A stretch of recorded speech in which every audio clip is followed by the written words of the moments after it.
Welcome to this journey through one of the most disturbing cases recorded in the history of Georgia.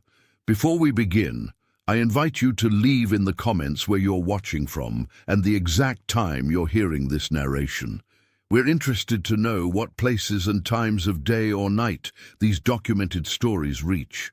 The year was 1847 when the Caldwell estate stood proudly among the sprawling cotton fields of Wilkes County, Georgia. The plantation house, with its imposing white columns and wraparound porch, was considered the jewel of the region, sitting atop a gentle hill overlooking nearly 800 acres of land.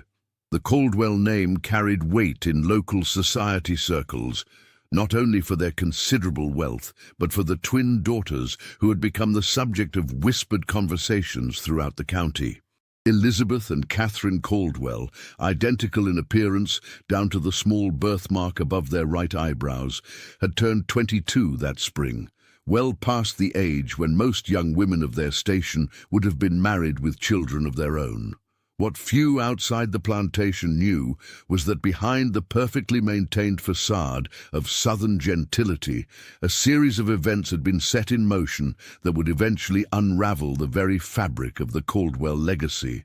According to county records discovered during a courthouse renovation in 1952, the twins' mother had died during their birth, leaving their father, Thomas Caldwell, to raise them alone. Thomas had never remarried, dedicating his life to his daughters and the expansion of his cotton empire.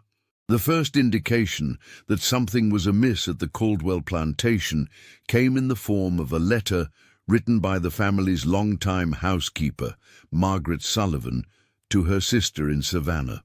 The letter, dated April 8, 1847, mentioned that the young misses have taken to spending unusual amounts of time in the quarters, something the master seems strangely unconcerned about. This letter would later be discovered tucked inside a family Bible, preserved between its pages for over a century. The quarters Margaret referred to were the slave quarters, a collection of small wooden structures positioned approximately half a mile from the main house, just past a stand of oak trees that obscured them from view. The Caldwell plantation maintained approximately 70 enslaved individuals, a relatively modest number compared to some neighboring estates, but sufficient to work the land and maintain the household. Among these enslaved people were two men who would become central to the disturbing events that followed. According to plantation records preserved in the Georgia Historical Society archives, they were listed simply as Samuel and Elijah, both noted as having been purchased in 1842 from a plantation in South Carolina that had fallen into financial distress. What made Samuel and Elijah unusual, based on accounts compiled decades later by local historian William Hartwell, was their education. Both men had been taught to read and write by their previous owners' children, a dangerous skill that they had carefully concealed upon arrival at the Caldwell plantation. This concealment eventually failed, however, when Catherine Caldwell discovered Samuel reading a discarded newspaper in the stables late one evening in the autumn of 1846. Instead of reporting this illegal activity, Catherine, according to her personal diary recovered in 1964 during the demolition of the old plantation house, began to meet Samuel in secret. The diary entries become increasingly cryptic around this time, with references to "Cess" and "our shared understanding." Simultaneously, estate records show that Samuel was reassigned from field work to the stables, a position that afforded him greater proximity to the main house. What historical records do not clarify, but what local oral tradition suggests, is that Elizabeth had similarly formed a connection with Elijah, who worked primarily in the maintenance of the plantation's extensive gardens. The symmetry of these relationships, twin sisters forming forbidden bonds with two enslaved men, creates an unsettling pattern that would later be described by one local newspaper as a peculiar mirroring of forbidden affections. The winter of 1846 to 1847 was unusually harsh in Georgia, with freezing temperatures that damaged cotton stores and created a sense of isolation as roads became difficult to traverse. It was during these cold, isolated months that the relationships apparently deepened. A letter from Thomas Caldwell to his brother in Charleston, dated January 23, 1847, mentions his concern about a strange melancholy that has overtaken Elizabeth, while Catherine seems almost feverishly animated. I fear the isolation of this winter has affected their temperaments in opposite ways.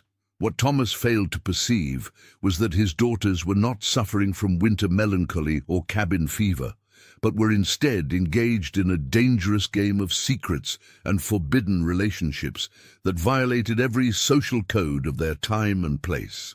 The consequences of discovery would be devastating not only for the enslaved men, who could face torture or execution, but for the Caldwell name itself, which would be irreparably tarnished.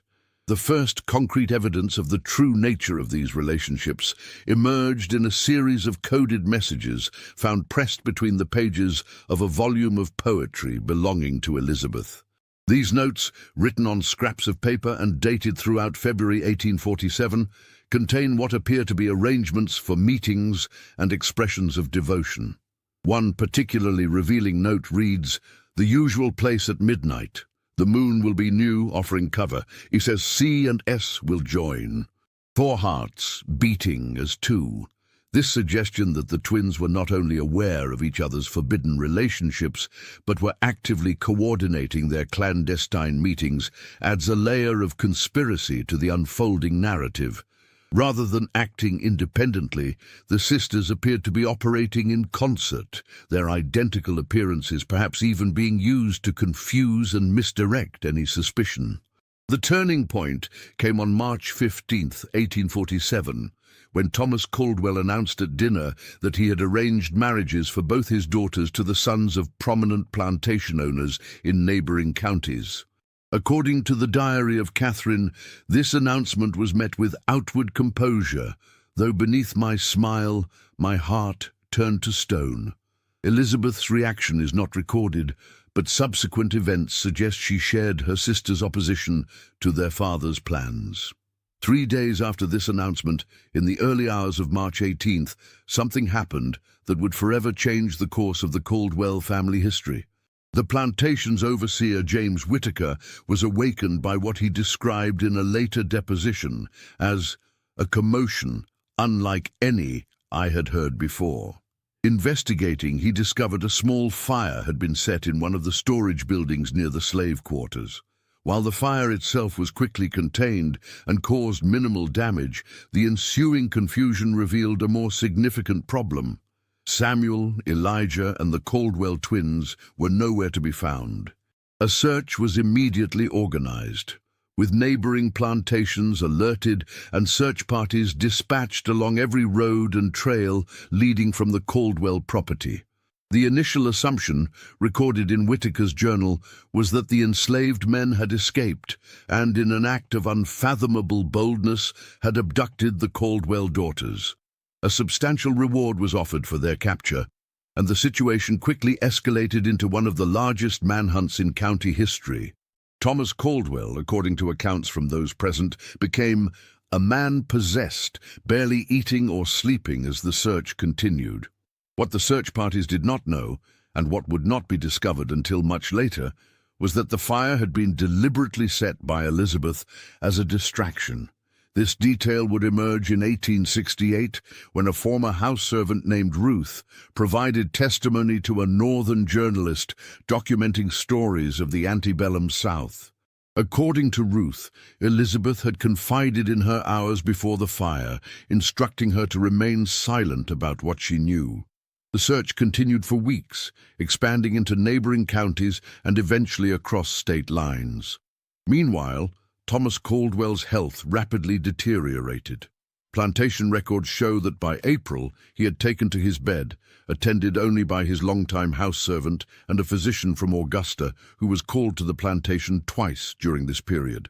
Then on May 2nd, 1847, a letter arrived at the Caldwell plantation. The contents of this letter have never been fully disclosed in any public record, but its effect was immediately apparent. Thomas Caldwell, upon reading it, suffered what his physician described as a paroxysm of rage, followed by a collapse from which he did not recover. He died 3 days later, the cause listed simply as apoplexy, a common term at the time for what we now recognize as a stroke. Following Thomas's death, control of the plantation passed to his brother, Edward Caldwell, who traveled from Charleston to assume management of the estate. It was during Edward's methodical review of the plantation's affairs that a startling discovery was made in Thomas's private study, a small wooden box containing what appeared to be marriage certificates. These documents, crudely drawn but bearing signatures, purported to record the marriage of Elizabeth Caldwell to Elijah and Catherine Caldwell to Samuel on the night of March 17th, 1847. The certificates were accompanied by a letter, apparently written by Catherine, explaining that the twins had fallen in love with the two men and, knowing their father would never approve, had devised a plan to escape together. The letter described how they had been secretly planning for months, saving small items, preparing for a journey north to states where they might live, if not openly, then at least without the immediate threat of capture and separation. Most disturbing to Edward, however, was the revelation that his nieces had not been abducted, but had gone willingly, choosing to abandon their privileged positions, their family name, and their entire social world for what Catherine described as the only true happiness we have ever known. The letter concluded with a request that their father try to understand and forgive them, though they recognized the unlikelihood of either. Edward Caldwell, after consulting with legal advisors and family connections, made a decision that would shape how the incident would be remembered. He buried the evidence. The certificates and letter were returned to the box and sealed away. Publicly, he maintained the story that his nieces had been abducted, possibly murdered, by escaped slaves. The search continued, now focused on recovering bodies rather than living persons. This official narrative persisted for nearly 2 decades, until a development in 1865 changed everything. Following the Civil War and the emancipation of enslaved people throughout the South, a woman arrived at what remained of the Caldwell plantation, now reduced to less than half its former size and struggling to adapt to the new economic reality. The woman identified herself as Margaret Johnson, but her resemblance to the long-missing Caldwell twins was unmistakable. She requested a meeting with Edward Caldwell, who still maintained the property, though with greatly reduced circumstances. According to the household staff present that day, the meeting lasted several hours, with raised voices occasionally audible through the closed doors of the study. When Margaret Johnson departed, Edward Caldwell emerged visibly shaken. He spoke to no one about the meeting, but immediately began liquidating what remained of the estate. Within 6 months, the plantation was sold, and Edward returned to Charleston, where he lived in seclusion until his death in 1871. The true nature of the meeting remained unknown until 1958, when a collection of letters was donated to the Georgia Historical Society by Edward's granddaughter. Among these was a detailed account of the meeting, written by Edward to his wife the day after it occurred. According to Edward's letter, Margaret Johnson was indeed Catherine Caldwell, now using the surname of her husband Samuel, who had taken the name Samuel Johnson after their escape. Catherine revealed that she, Elizabeth, Elijah, and Samuel had managed to reach Philadelphia, where they lived in a community of free blacks and abolitionists who helped them establish new identities. Elizabeth and Elijah, adopting the surname Davis, had moved further north to Boston, where Elijah found work as a carpenter. Samuel, with his knowledge of horses, eventually established a small but successful livery stable, while Catherine worked as a seamstress. They had children. Catherine and Samuel had 3, Elizabeth and Elijah 2. all of whom were being raised with no knowledge of their mother's true origins. Catherine had returned south only after learning of her uncle's management of the former plantation, hoping to retrieve personal items belonging to her mother that had been left behind during their escape. More significantly, she sought to correct the historical record, to make it known that she and her sister had not been victims, but had instead made a choice. A radical, dangerous choice to follow their hearts despite the overwhelming social and legal barriers. Edward, however, refused her request. In his letter, he explained that he could not bring himself to reveal the truth, writing that the shame it would bring upon our name, upon the memory of my brother, is too great to contemplate. He offered Catherine a substantial sum of money in exchange for her continued silence and her promise never to return to Georgia.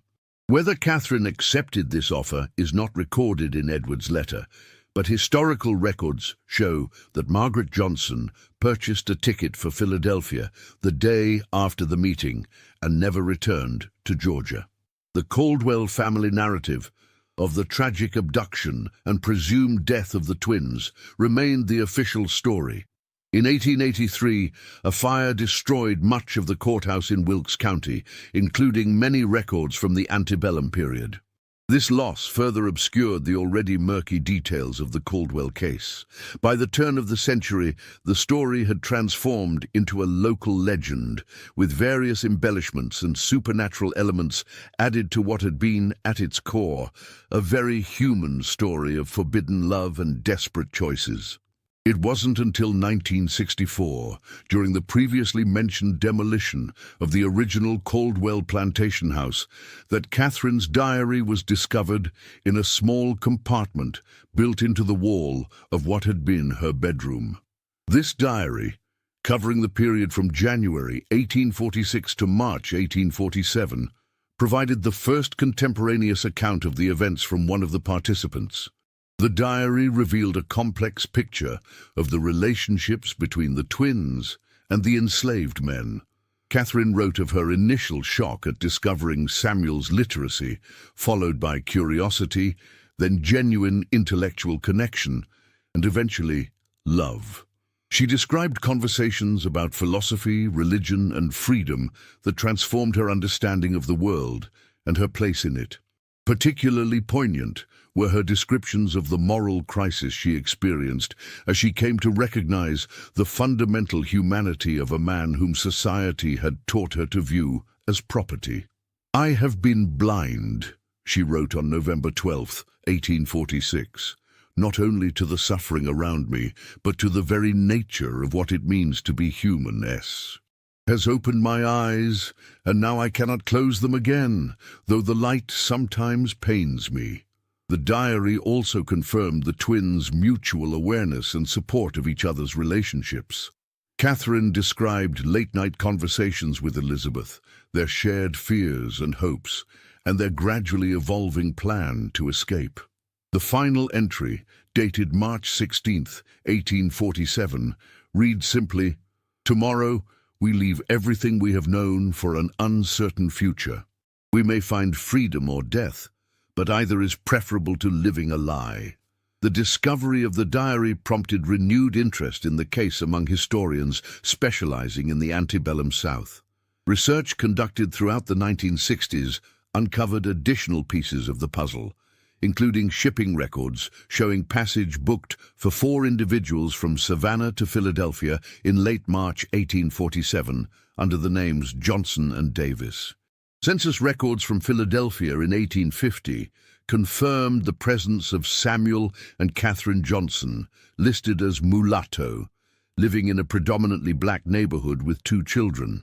Similarly, Boston records showed an Elijah and Elizabeth Davis with 1 child, also identified as mulatto. Perhaps the most remarkable discovery came in 1968, when a descendant of Elizabeth and Elijah Davis contacted researchers after learning of the renewed interest in the case. This descendant, a professor at a New England university, possessed a collection of letters exchanged between the twins throughout the 1850s and 60s. These letters painted a picture of two women who, despite the enormous sacrifices they had made, found fulfillment in their chosen lives. They wrote of their children, their work, their continuing education, and their involvement in abolitionist causes. They also expressed ongoing concern about discovery, particularly after the passage of the Fugitive Slave Act in 1850, which increased the danger for everyone involved. The most revealing letter, dated July 4th, 1865, shortly after the end of the Civil War, captured Catherine's reflection on their journey. Today marks not only the independence of this nation, but at long last, our own true freedom. For 18 years we have lived in shadows, always looking over our shoulders. Now, though many challenges remain, we may finally step into the light. Yet I find myself thinking of Father, wondering if, in some way, he might finally understand the choice we made. I like to believe that, freed from the constraints of the world that shaped him, he might. By 1969, enough evidence had been gathered to substantially revise the historical understanding of what had come to be known as the Caldwell twins incident. What had long been characterized as an abduction and presumed murder was revealed to be something far more complex, a deliberate rejection of the social order by two young women who chose love and moral principle over family, privilege, and safety. The descendants of the Caldwell twins, now scattered across the northern United States, have generally chosen to maintain their privacy, with only a few agreeing to limited interviews with historians. These interviews, conducted primarily in the 1970s, revealed families who had grown up with carefully edited versions of their ancestry, typically told that their great-grandmothers were northern women who had married men of mixed-race heritage. The full truth, that these women were the daughters of a Georgia plantation owner who had fallen in love with enslaved men on their father's plantation, staged their own abduction, and fled north to build new lives, was often not revealed until adulthood, if at all. Some descendants expressed pride in their ancestors' courage, while others struggled with the complex moral implications of a family history intertwined with both slave ownership and resistance to slavery. The former Caldwell plantation has since been subdivided and developed, with little remaining to mark the location of the events described. A small historical marker, erected in 1972 at the intersection nearest to where the main house once stood, makes only a brief reference to the historically significant Caldwell family plantation, with no mention of the twins or their extraordinary story. Local attitudes toward the story have evolved over time, from initial shock and denial to a more nuanced recognition of its significance as a rare documented case of white Southern women actively rejecting and escaping the slave society in which they were raised. Academic interest in the case has grown, particularly among scholars studying resistance to slavery and interracial relationships in the antebellum period. What remains most compelling about the Caldwell twins' story is how it challenges simplified narratives about the antebellum South. It reveals the potential for individual moral awakening, even among those who benefited most from the existing social order. It demonstrates how personal connections could sometimes transcend the rigid boundaries of race and status, even as it reminds us how exceptional and dangerous such transgressions were. In Catherine's diary, she wrote, "We did not choose to be born into this world of masters and slaves, but we can choose whether to accept it." In making their choice, the Caldwell twins left behind a legacy that continues to resonate, a testament to the possibility that even in the darkest corners of human history, individuals might find the courage to follow their conscience, whatever the cost. Perhaps the most haunting aspect of the story is the silence that followed, how effectively the truth was buried, how completely the narrative was controlled by those who remained behind. It serves as a reminder of how many similar stories may have been lost to history, leaving us to wonder how many other acts of resistance, large and small, have gone unrecorded and unremembered. In the end, what we know of Elizabeth and Catherine Caldwell, of Samuel and Elijah, comes to us only in fragments. Diary pages, letters, official records that tell us when they were born, but not how they lived. Census entries that confirmed their existence, but tell us nothing of their dreams. We are left to imagine the courage it took to step into the night, leaving behind everything familiar for the promise of something true. The plantation house where they grew up is gone now. The fields where Samuel and Elijah labored have been transformed by time and development. All that remains is the story itself, preserved not in monuments or markers, but in archives and family memories. A whisper from the past that continues to ask uncomfortable questions of the present. As for the wooden box containing those crude marriage certificates, the physical evidence of that forbidden pact made on a March night in 1847, its whereabouts remain unknown. Some historians believe Edward Caldwell destroyed it before his death, unable to reconcile himself to its implications. Others suggest it may still exist, hidden away in some forgotten collection, waiting to be discovered once again, much like the truth it contains. The search for that truth continues, not just for historians, but for all who seek to understand the complexities of our shared past.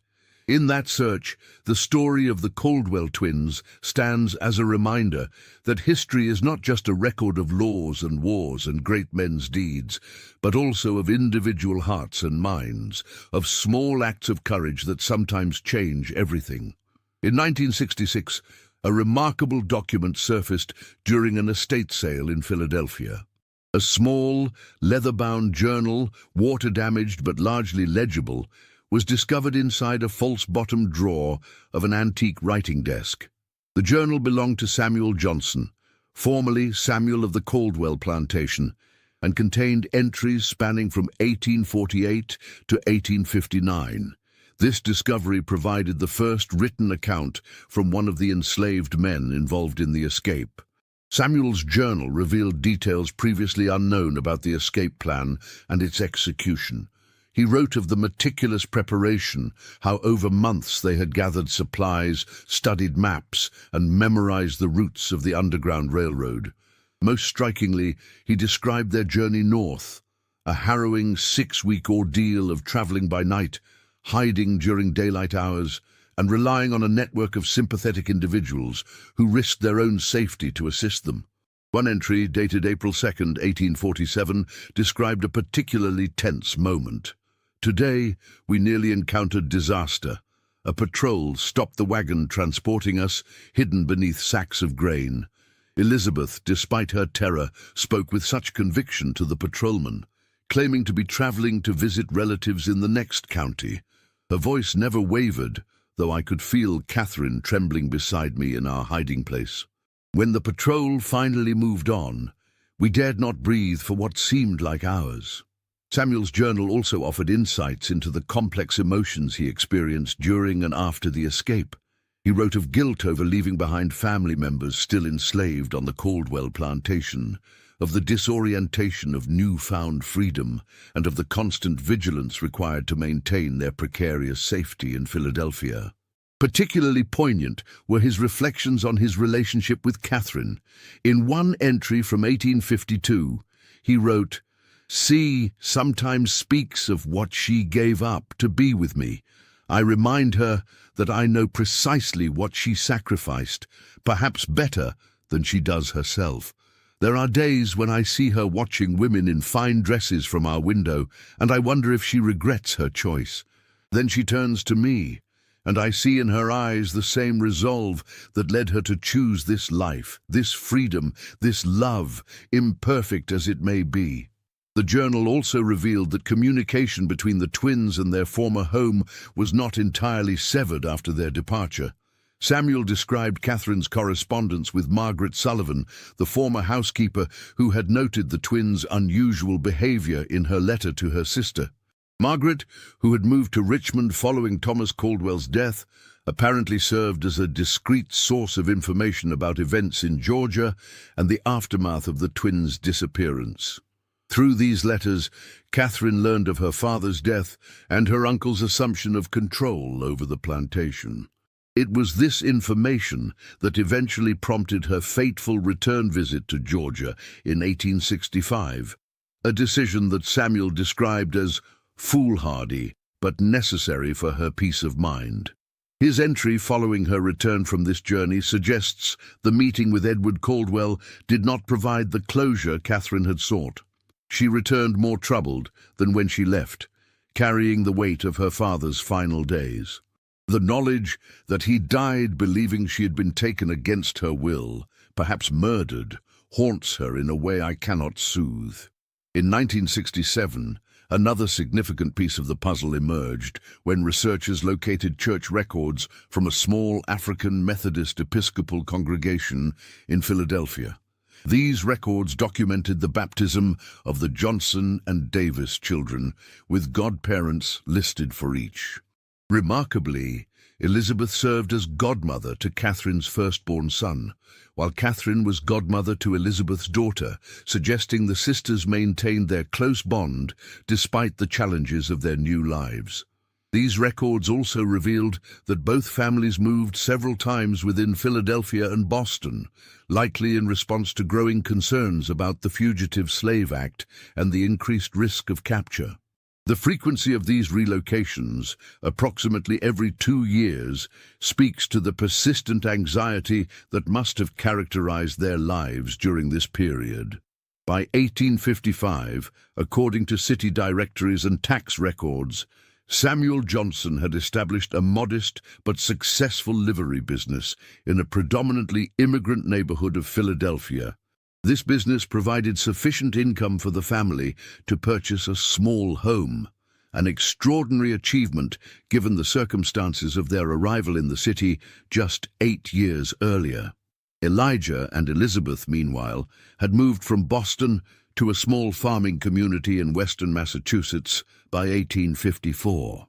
Local records indicate Elijah worked as a carpenter and cabinet maker, while Elizabeth supplemented their income by teaching reading and basic arithmetic to local children. Their relative isolation in this rural setting may have offered an additional layer of security, removing them somewhat from the scrutiny they might have faced in a larger city. One of the most intriguing discoveries came in 1968, when a researcher examining records of abolitionist organizations identified Catherine Johnson and Elizabeth Davis as contributors to several anti-slavery publications. Writing under pseudonyms, the sisters produced a series of anonymous letters describing the moral corruption of the slave system from the perspective of those who had been raised within it. These letters, published in The Liberator and other abolitionist newspapers between 1852 and 1858, never revealed the authors' true identities or specific circumstances, but spoke powerfully to the psychological damage inflicted by slave ownership, not only on the enslaved, but on the enslavers themselves. In one such letter, believed to be written by Elizabeth, the author described slavery as a poison that corrupts the soul of the master as surely as it breaks the body of the slave, a system that renders true human connection impossible across its artificially maintained boundaries. The Civil War brought new challenges and opportunities for both families. Samuel's journal entries from 1861 through 1865 express both hope and fear about the conflict's potential outcomes. He wrote of sending financial contributions to support Union efforts, of attending meetings where news from the battlefront was shared, and of the community's collective anxiety about what a Confederate victory might mean for free blacks in the North. A particularly moving entry from January 1863, following the Emancipation Proclamation, reads, "Today marks the beginning of what we have dreamed of for so long." Though the proclamation's practical effects may be limited, its moral significance cannot be overstated. For the first time, this nation has officially declared what we have always known to be true, that no man has the right to own another. And I celebrated quietly, unable to fully express in words what this day means to us, who have lived both sides of this terrible divide.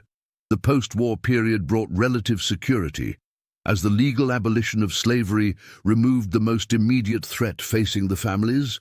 However, census records and other documents from this period suggest they continued to live somewhat guarded lives, never fully revealing their backgrounds even as the immediate danger of re-enslavement receded. In 1873, tragedy struck the Johnson family when Samuel died unexpectedly of pneumonia at approximately 50 years of age. His death certificate, located in Philadelphia City Records, lists his occupation as business owner and his race as colored, with no indication of his extraordinary life journey. Catherine never remarried. City directories show she continued to operate the livery business with the help of her eldest son until 1881, when she sold the business and moved to the home of her daughter in upstate New York. She died there in 1890 at approximately 65 years of age. Elizabeth outlived her sister by nearly a decade, passing away in 1900 at her farm in Massachusetts, surrounded by children and grandchildren. According to family letters shared by descendants, in her final years she occasionally shared stories of her youth in Georgia, though always carefully edited to omit the more dangerous aspects of her escape and new identity. One of the most remarkable documents to emerge from this research was a letter Elizabeth wrote to her granddaughter on the occasion of the young woman's 18th birthday in 1895. In this letter, preserved by family members and eventually donated to the Massachusetts Historical Society, Elizabeth offered life advice drawn from her extraordinary experiences, though still without revealing their full extent. "My dearest girl, as you stand at the threshold of womanhood, I wish to impart to you the most valuable lesson my long life has taught me, that courage is not the absence of fear, but the determination to act in spite of it. There will come moments in your life when you must choose between what is expected and what is right, between the comfortable path and the true one. In those moments, remember that the most difficult choice often leads to the greatest freedom. I have known both captivity and liberty in this life, though perhaps not in the ways you might imagine, and I can tell you without hesitation that no comfort or luxury is worth the price of a compromised soul." The historical record remains frustratingly incomplete regarding many aspects of the Caldwell twins' story. No photographs of the sisters have ever been located, though a daguerreotype believed to show Samuel and Catherine's oldest son, taken in Philadelphia around 1870, resides in the collection of the Georgia Historical Society. The young man bears a striking resemblance to descriptions of Thomas Caldwell from contemporary accounts, a genetic echo of the complex family history.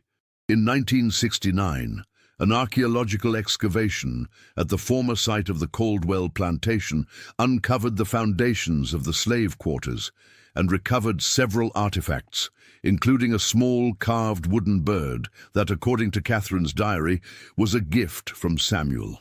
This tangible connection to their relationship now sits in a museum collection, a silent witness to a love that defied the boundaries of its time. The story of the Caldwell twins has inspired numerous academic papers, several historical novels, and at least one stage play. Yet it remains relatively unknown outside academic circles, perhaps because it complicates comfortable narratives about the antebellum South, challenging both Southern mythologies of benevolent plantation life and Northern assumptions about clear moral boundaries between the regions. What makes the Caldwell case unique is not that it represents an example of interracial relationships in the antebellum South.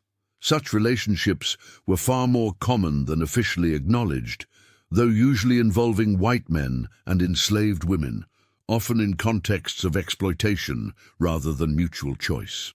Rather, its significance lies in the documentation of white Southern women who not only formed romantic attachments to enslaved men, but acted on those feelings in the most radical way possible, by rejecting their privileged positions and fleeing with their chosen partners.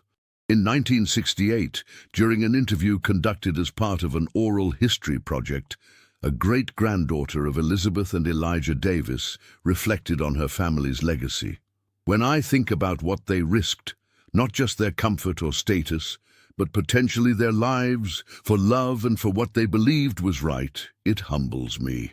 They had the courage to look at the world they were born into and say, no, this is wrong, and I will not be part of it, even when that decision cost them nearly everything. That's a kind of moral courage that's rare in any era. The Caldwell twins' story exists now in that liminal space between documented history and legend. The core facts: that Elizabeth and Catherine Caldwell disappeared from their father's plantation in March 1847, along with 2 enslaved men, that they resurfaced in the North with new identities and families, that Catherine briefly returned to Georgia after the Civil War, are supported by substantial documentary evidence.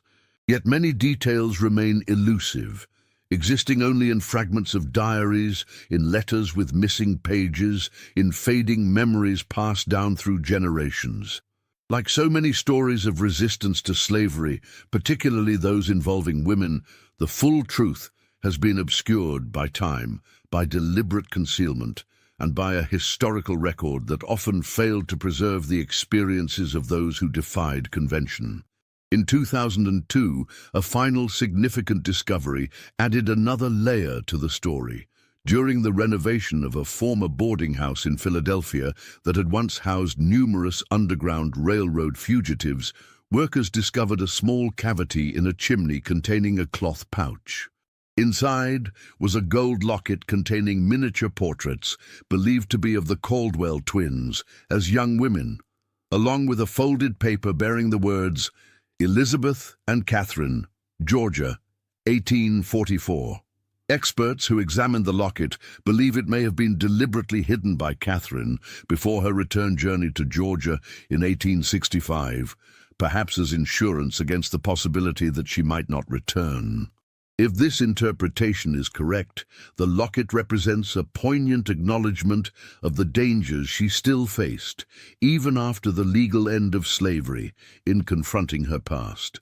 The portraits show 2 young women, identical in their heart-shaped faces and serious expressions, dressed in the fashion of privileged Southern belles of the 1840s. Nothing in these conventional images hints at the extraordinary choices these women would make just 3 years later. Choices that would lead them to abandon the world these portraits represent and embrace lives they could scarcely have imagined at the time they were painted. Today, the descendants of the Caldwell twins, of Samuel and Elijah, live throughout the United States, many unaware of their connection to this remarkable story. Those who do know their family history often speak of the complex legacy it represents, of the moral courage shown by their ancestors, but also of the complicated reality that the Caldwell twins were both beneficiaries of and rebels against a system of profound injustice. The former Caldwell plantation land has been transformed by time and development, with suburban homes now standing where cotton once grew. The small historical marker, weathered by decades of sun and rain, offers no hint of the human drama that unfolded there. Visitors to the area would never know that this unremarkable intersection was once the setting for an extraordinary act of defiance against the most fundamental social institution of its time. Perhaps that invisibility is fitting. The story of the Caldwell twins is, at its heart, about the invisible threads that connect human beings across artificially imposed boundaries, about the quiet rebellions that often go unrecorded, about the courage to imagine a different kind of life than the one society has prescribed. In her final diary entry before her escape, Catherine Caldwell wrote, "Tomorrow we step into darkness, not knowing if we will find light on the other side. But even the darkness of uncertainty is preferable to the false brightness of a life built on others' suffering. Whatever comes, we have chosen our path freely, perhaps the first truly free choice of our lives. That choice made on a March night in 1847 by two privileged young women and two enslaved men, continues to echo through time, a testament to the power of individual conscience in the face of overwhelming social pressure, and to the human capacity for moral awakening even in the most unlikely circumstances. The sound of that echo grows fainter with each passing year, as those who remember the story firsthand pass away, as documents yellow and crumble, as the physical traces of the Caldwell plantation dissolve into the Georgia soil. Yet it persists, a whisper from the past that still has the power to disturb and inspire, challenging us to examine our own lives, our own moral compromises, our own courage or lack thereof in the face of injustice. In that sense, perhaps, the story of the Caldwell twins is not really about the past at all, but about the present and the future, about the choices we make, the boundaries we accept or reject, and the kind of world we choose to build or maintain. Their legacy lives not in monuments or markers, but in the ongoing human struggle to recognize and honor the humanity in ourselves and others, whatever the cost. And so the story ends where it began, with four young people stepping into the darkness of a Georgia night, leaving behind everything familiar for the uncertain promise of freedom. We know now that they found their way to that freedom, imperfect though it was. What we can never fully know is the courage it took to take that first step, to turn their backs on the only world they had ever known, to choose an uncertain future over a compromised present. In that moment of choice lies the heart of their story, a moment that continues to resonate across time, inviting us to consider what we might be willing to risk for love, for justice, for the chance to live according to our deepest values rather than the expectations of others. It is a question without a simple answer, but one worth asking again and again as we make our own ways through the darkness, seeking light.